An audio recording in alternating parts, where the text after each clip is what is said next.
r/AskReddit by Redical. Students of Reddit, what is your best school life hack? Find time to get some exercise in. All of that grab and go fast food catches up to you fast. I got fat as duck in college and have since lost all that weight. I wish I made time to at least squeeze in a 30 minutes workout every other day. At the gym, once you get a membership or find a workout partner, etc., it can be enough just to walk around campus, the city, town for 30 minutes. Bonus points if you bring a podcast or audiobook with you.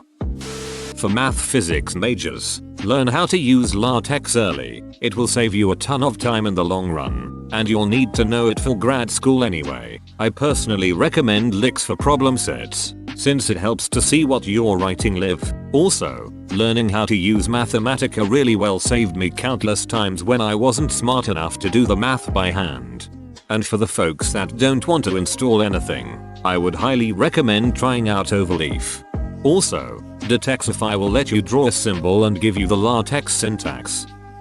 This isn't an ethical and specific one, but it worked wonders. One of the vending machines at school accepted UGR cards as dollar bills. Edit. Thanks for the gold, stranger. I turned off my phone for a small nap and come back to this. Edit 2. For those wondering, I found out from a friend.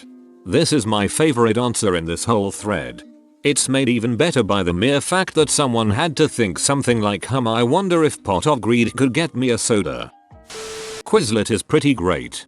Great for finding the entire tests for some reason. By a woman who spent an hour talking about plagiarism. Word for word, same order. Google a direct quote from a worksheet or assignment and you can sometimes find teaching resources and answers online.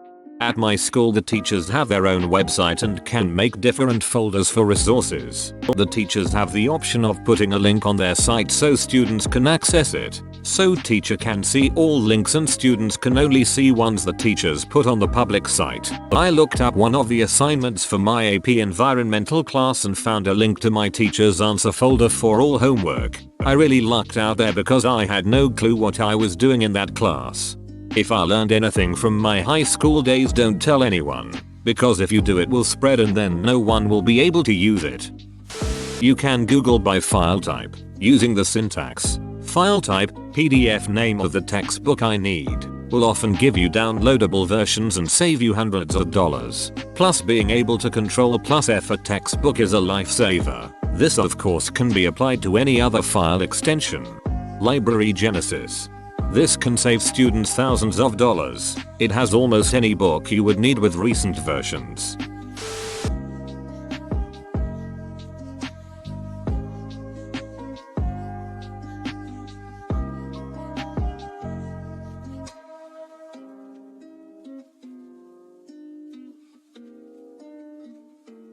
We did get projects estimated at like 60 hours a week later in the course. But by then he was so far ahead of everyone else that he could start working on them as soon as they were assigned and knew the content so well that he still didn't have to work outside his core hours. While I was pulling multiple all-nighters in the lab trying to catch up. Yes, you might need more time based on your program. The point is to get into a routine and use your time effectively. He didn't have a job because school is affordable where I live, and we were in a co-op program where you work every other semester and can save up some money. But he did take contract work to do in the evenings, weekends for some cash, and would have had every night and weekends to work if he wanted to do so.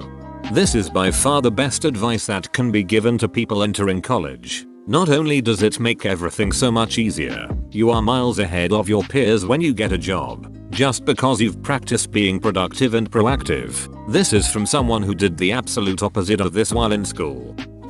If you need to participate in group discussion but aren't sure about the material, ask intelligent questions instead of trying to answer what you don't get. It'll buy you time and you'll still be participating. See the professor/tate during their office hours if you need extra help understanding something.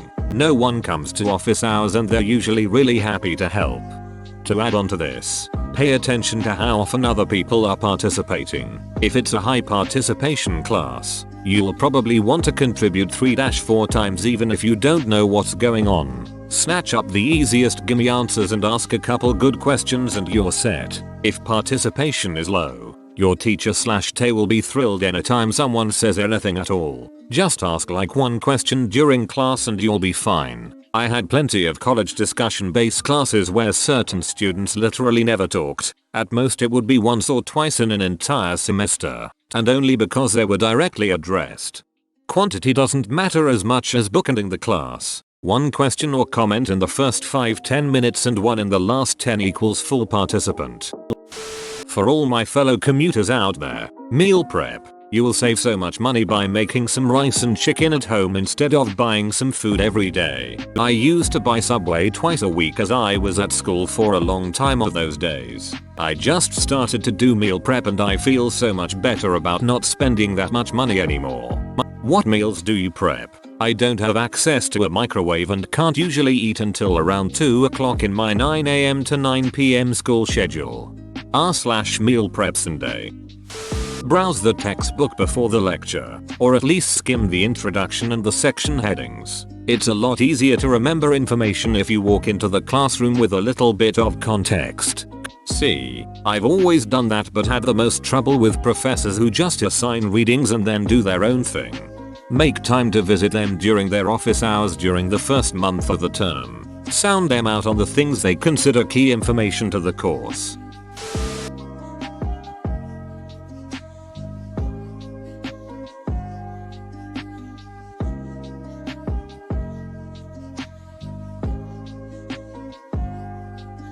It could be a classmate, it could be a sibling, it could be a guy off the internet that you pay $4 an hour to check in regularly and demand scholastic updates during study time. Is less than. I've actually used that last one to crank out half a novel. I know you're smart but you obviously can't focus for shit. I'll make you learn it if you teach it to me. My grades went from C to A and we both made it out to good jobs.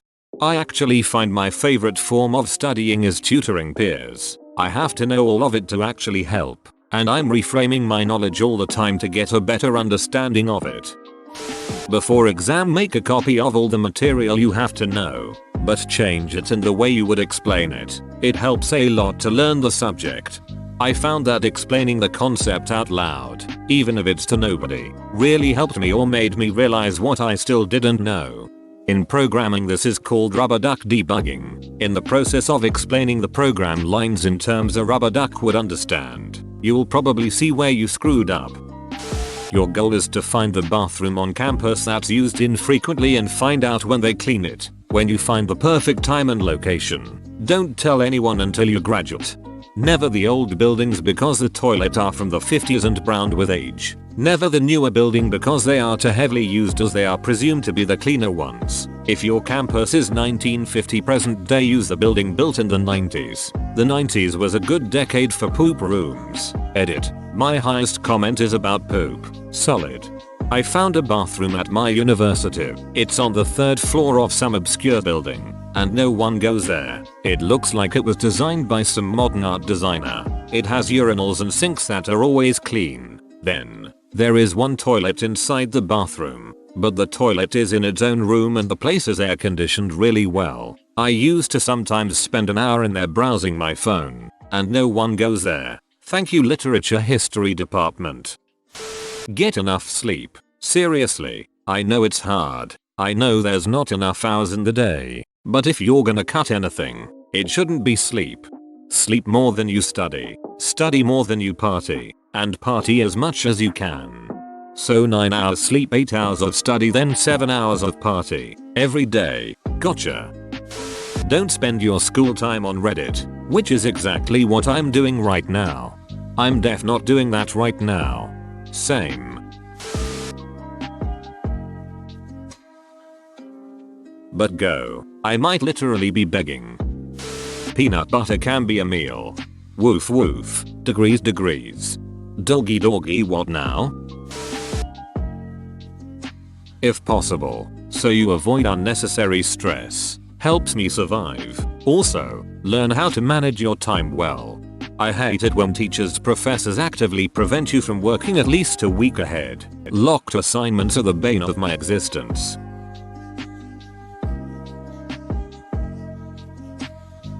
It's due tonight at midnight. I am honestly thinking that I am going to complain to the department. I have to follow the syllabus. So should he. Edit. A word. Treat it like a 9-5 job. You'll get so much work done and won't have any feeling of guilt during time off. Engineering. Attend class and pay attention to the examples. That, and if you use AutoCAD PDF import, can be really useful.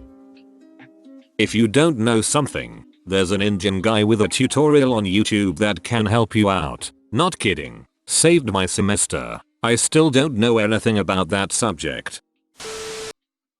Especially for my English minor. Paste your syllabi in a very visible location in your home and write down all of your major due dates on a whiteboard. There's a lot of shit that goes in college, so it's really easy to forget sometimes what you have to read or what papers you have to do, especially for non-math courses. Your assignments will be due in spurts, and it's definitely not as easy to remember as a weekly problem set. So it's best to just have all your assignments easily visible. It pays dividends.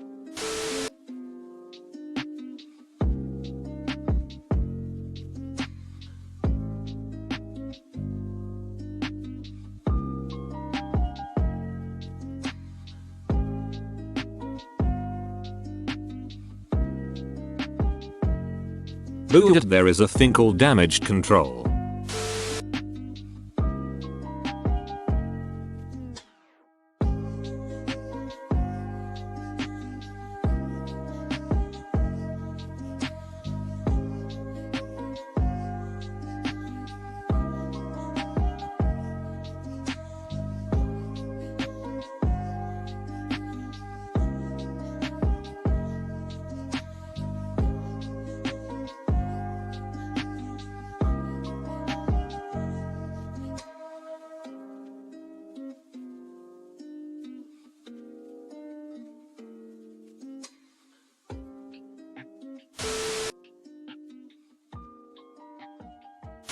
Thanks for watching this Reddical video. Subscribe for the best Reddit videos straight to your feed 3 times a day.